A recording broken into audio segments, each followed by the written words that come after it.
नमस्कार, मी सायली. तर आज माझ्या आईच्या हातचं जेवण, माशाचं सार आणि भाजलेले मासे म्हणजे बांगडा फ्राय. तर इथे हे वाटण तयार केले आईनं. खोबरं, कांदा, मिरची, धने, तिरफळं ही भिजत घातलेली आणि आता हे सगळं एकत्र करून वाटण करणार. एकदम अशी बारीक पेस्ट अशी करणार. त्यातनंतर आता हे एकदा मिक्सरला लावले, त्यातनंतर थोडंसं खोबरं ॲड केलं आणि परत एकदा लावून ते पूर्ण असं पातळ अशी पेस्ट तयार करणार आहे ती. आणि त्यानंतर ती झाल्यानंतर टोपात तेल ओतलं आहे, त्यात कांदा टाकला आहे, बाकी काही टाकायचं नसतं. कांदा टाकून तो मस्त फ्राय करायचा आणि मग जे वाटण आपण तयार केलं आहे खोबऱ्याचं, मिरचीचं, ते आपण आता त्यात टाकतो आहे.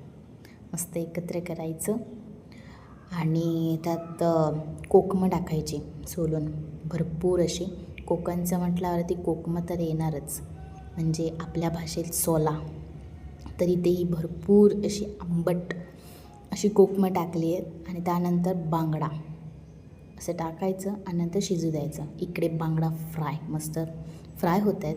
त्यानंतर आमची थाळी तयार आहे. भात, सार